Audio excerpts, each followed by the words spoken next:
नमस्कार दोस्तों। आज बंगाल में जो चुनाव हो रहे हैं वर्तमान विधानसभा के लिए 221 की जो विधानसभा चुनाव है उसके लिए आज इसका 7वां चरण है और भारत के इतिहास में ये पहली बार है जबकि 7वें चरण के मतदान के बाद भी कोई चुनाव प्रक्रिया पूरी किसी स्टेट या सेंट्रल में नहीं हो पाई है। इसका कारण सीधा सीधा सा ये है कि अब तक जो बंगाल में चुनाव होते आए हैं 2016 या फिर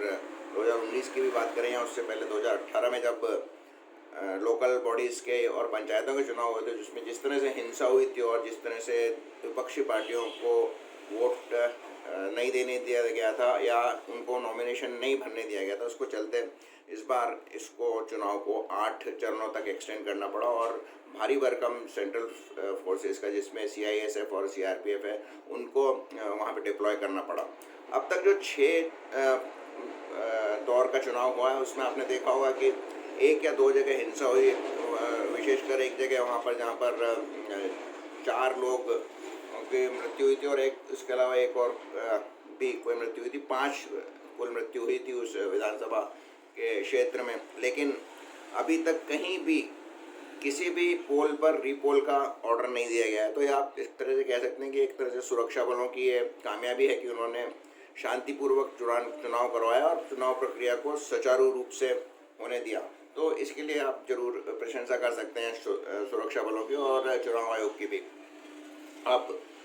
इस चुनाव में भी काफ़ी भारी मतदान हुआ, यानी 80 से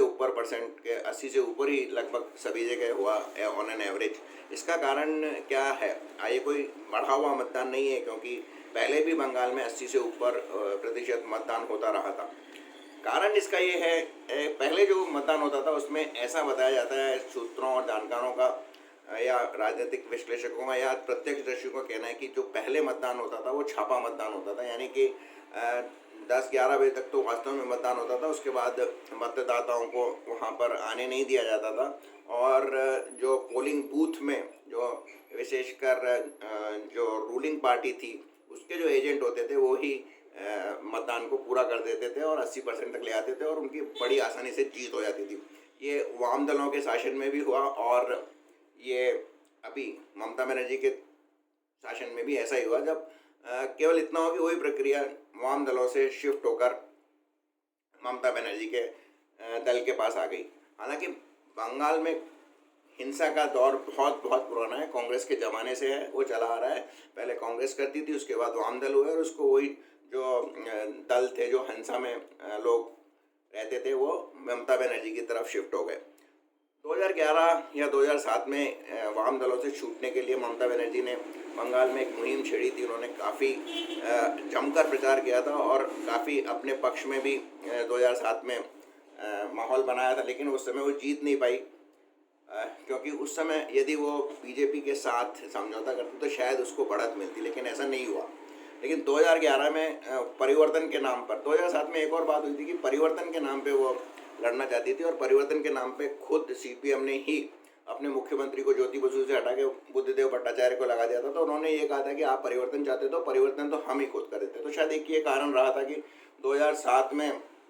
ममता बनर्जी जीत नहीं पाई, लेकिन उसी परिवर्तन के नाम पे बंगाल की जनता को भी बहुत आशा थी कि 2011 में वो दीदी को चुन के लाई है। दीदी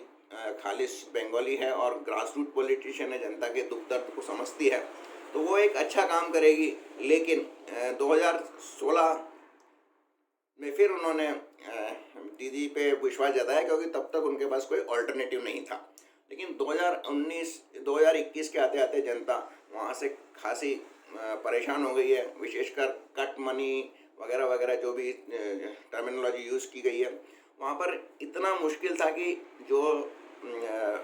दूसरे राज्यों में भारतीय जो परंपराएं हैं या भारत में जो अभी सिस्टम लागू है उसमें दूसरे राज्यों में यदि आपको किसी सरकारी योजना का फ़ायदा उठाना है तो आपको रिश्वत देनी पड़ेगी या कट मनी देनी पड़ेगी। जो कट मनी वहाँ पे भी बंगाल में होती है, कट मनी तक तो ठीक तो नहीं कहूँगा, पर ये एक बहुप्रचलित व्यवस्था है भारत में कि आप कुछ पैसा दीजिए, कुछ परसेंटेज, तो आपको सरकार की योजना का फ़ायदा हो जाएगा। लेकिन बंगाल में जैसा बताया जाता है कि कट मनी के बावजूद आप यदि रूलिंग पार्टी से संबंध रखते हैं, उसकी जो विचारधारा से मिलते हैं या उसको वोट देते हैं, तभी आपको वो योजनाओं का फायदा होगा। तो इससे खासा बंगाल का जो आम मतदाता है वो परेशान था, और इस बार उसे फिर एक बार परिवर्तन की आशा है और इसी परिवर्तन के लिए वो वोट दे रहा है। अभी ये कहना बहुत जल्दबाजी होगी कि बीजेपी इस चुनाव में जीत जाएगी, क्योंकि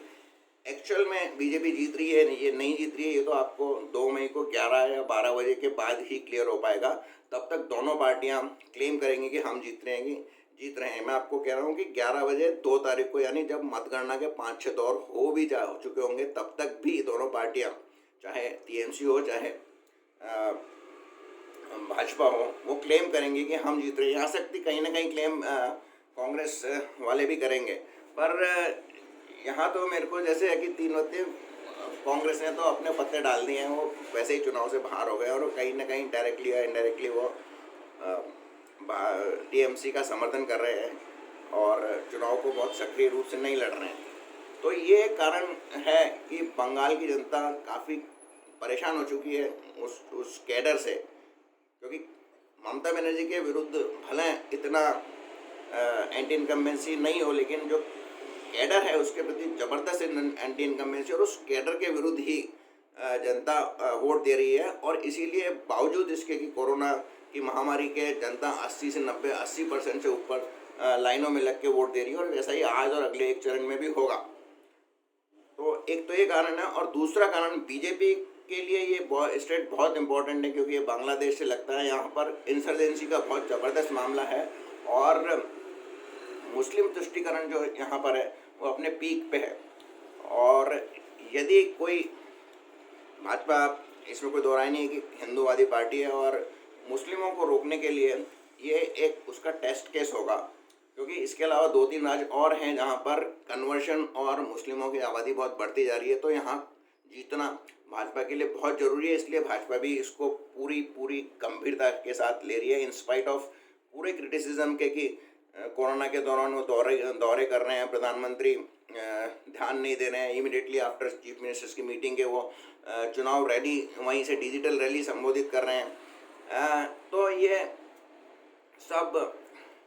होगा, और ये बीजेपी के लिए भी ज़रूरत है और बंगाल की जनता के लिए भी ज़रूरी है ये चुनाव, कि वो वहाँ पर एक ऐसी सरकार लाए, या कम से कम अगर यदि टीएमसी जीतती भी है तो उसको ये संदेश पूरा जाए कि उसकी जो एग्जिस्टिंग पॉलिसीज़ है वो नहीं चलेगी, इस तरह का कैडर की गुंडागिर्दी नहीं चलेगी। तो ये संदेश देने के लिए या परिवर्तन के लिए या बंगाल का मतदाता भारी संख्या में आ रहा है, रैली भी अटेंड कर रहा है, चुनाव में सक्रिय है। तो ये मेरे विचार थे बंगाल के बारे में। आपको कुछ पसंद जरूर आए होंगे। मेरे चैनल को यदि आपने सब्सक्राइब नहीं किया तो अवश्य कीजिए और शेयर कीजिए इसको अपने दोस्तों के साथ। और एक बार फिर से आपके भीतर बैठे परमात्मा को प्रणाम। इस परमात्मा से यही प्रार्थना है कि आप को स्वस्थ रखें, इस कोरोना महामारी में आप घर पे रहिए, सुरक्षित रहिए, और जो पंचलाइन है